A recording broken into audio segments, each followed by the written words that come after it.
مامۆستا پرسیاری یەکەمان بۆی دەست پێ دەکاتن هۆکارچی ئیسلامیەکانی کوردستان بەردەوام ڕێژەدەنگدانیان کەمە و کاریگەریشیان کەمترە لە چاو عیلمانیەکان لە کاتێکدا کۆمەلگای کوردستان کۆمەلگایەکی زۆرینە مسلمان نشینن بەڵام ساڵ بە ساڵ لە کورتی ئەدەن و ئایا هۆکارەکە خۆیانن یان دەسەڵاتدارانی عیلمانی لە ڕێگای تەزویری دەنگدانەوە مافیان دەخۆن و واناکەن ئێمە حەجمی ئیسلامیەکان بزانین یان هۆکارێکی تر هەیە فەرمووی. بسم الله الرحمن الرحيم الحمد لله رب العالمين والصلاة والسلام على رسوله الأمين محمد وعلى آله وصحبه أجمعين. زۆر سپاس بۆ سازدانی ئەم دیدارە و خۆی گەورە پاداشتی خێرتان بدات. بەنسبەتی شکستی ئیسلامیەکان لە کوردستانە من ئەزانم ناتوانین بڵێن کە یەک هۆکار هەیە چونکە بە کۆی هۆکارەکان تەماشا بکەین ئەنجا ئەگەینە نەتیجەیەکی باش.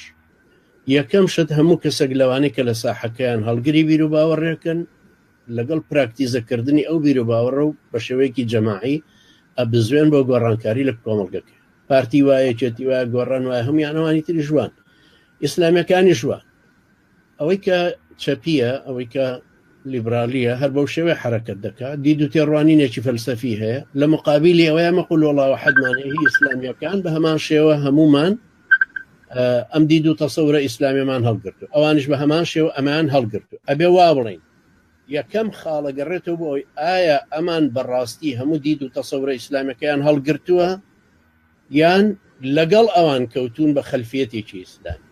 ئەمە بە نەزەری من طبعاً یەکەمین نقطە و جەوهەریترین نقطەیە. ئەگەر تۆ ساحەبی خۆت بووی بەرامبەرەکەت هەربێ فێڵت لێ بکە بەرامبەر هەربێ سەختت لێ بکە بەرامبەر هەر ڕێگات لێگرە بە تاکید بەڵام تۆ ئەبێ بۆ خۆت بە قووەت ببی. قووەتی یەکەمیش قووەتی عەقیدەیە دووەم قووەتی ڕیزەکانە سێم قووەتی بزاوتەکەتە. ئەمان ئەم سێ قووەتیان لە دەست داوە. قووەتی یەکەم هی بیر و باوەڕەکەی ئەمان ناتوانن بە خەڵکەکە بڵێن بە جەماوەری خۆشیان بە نهێنیش پێیان بڵێن ئێمە لە شەڕێکان لە ململانەیەکی ئیسلام و عەلمانیەتین. ئەوان جارە یەکگرتو مەسەلەن هەتە بەڕای واکە کە بڵێ من ئیسلامیم و بەرامبەرەکەم عەلمانی.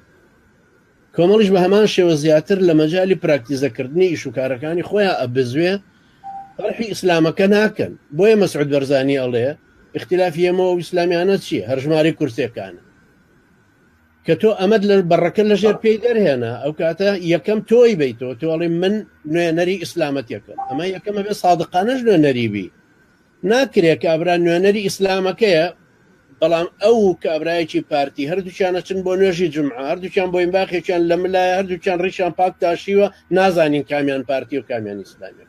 ئێمە بە تاکید لە بەرچاوی خەڵکی نازانن جایکەنەوە لێک تۆ پێویستیت بە شتێکی حەدی هەیە بە لا ئیلاهە ئیلا الله هەیە بە کوفر بە تاغوت هەیە بە وەلا ئوبەرائێکی پاک هەیە بۆی بزانی خۆ ناڵین بڕۆن دەسە و یەخە بکەونە گیانیان بەڵام تۆ عەلە الئەقەل تەکون شوهەداء عەلە الناس تۆ چۆن نەتوانی ببی بە شاهید بەسەر خەڵکی ئەگەر خۆشت وەک خەڵکەکەت. ئەمە یەکەم نقطە بە نەزەری من وایە. دووهەم لە مەجالی عەمەلیە پارتیوێچێتی خۆیان ئیبداعەکەن ئیبداعی فڕوفێڵە ئیبداعی زەختە هی دروستکردنی پەیوەندەکانی دەرەوە دیبلۆماسیەتە نەوت دەرهێنانە ئەمانە هەمووان کردویان لەبەرەوە ئیسلامیەکان ئەڕۆنە سەر سفرەیەکی حازر یا فەرشێکی ڕاخراو یا مەیدانێکی ئامادەکراو یا پەرلەمانێکی کورسی دانراو ئەمانی تر کە ئەڕۆنەکو میوان تەسەڕوفەکە. بۆیە کوردستان بەلای ئێمە دارالکوفرە چونکە یەکەم فقی دەستوریەکەی تیانەماوە کە هی ئیسلامی بێت دووهەم ئەمانی مسلمانەکان بەدەست خۆیانەوە ئەمە دوو سێهەم ئەم برا بەڕێزانە بزاوتێکی شیاو ناکەن کە بڕە بەرامبەر جاهیلیەتەکە بوەستێت. بزاوتە شیاوەکە چییە؟ جارێک لە قاڵبی پارتین جارێک لە قاڵبی یەکێتیان گەشتنە پەرلەمانەکەەوە شتێک تەڕح ناکەن لە هی ئەوان جیاواز بێت. یعنی خەڵکێک مەسەلەن گۆڕان دێ بەرنامەیەکی هەیە دەربارەی برسیکردنی خەڵکی و موچەی خەڵکی کە کابرای ئیسلامیش هەر تەکید لەمە کاتەوە. ئەگەر تۆ تەکید لەماکێتەوە گۆڕان لە پێش تۆ مەشروعێکی جوانتر لەوەی تۆی تەڕح کردووە. ئەگەر تۆش هەرەتەوێ بە ڕەخنەگرتن لە پارتی و لە دەسەڵات بچیتە پەرلەمان و شوێن بگری ڕەخنەگرتنەکە بە تەنیا کافی نییە. خەڵگەڵێ باش ئەوە تۆ ئەمانت لابر ئابزین بەدیلەکەت چییە؟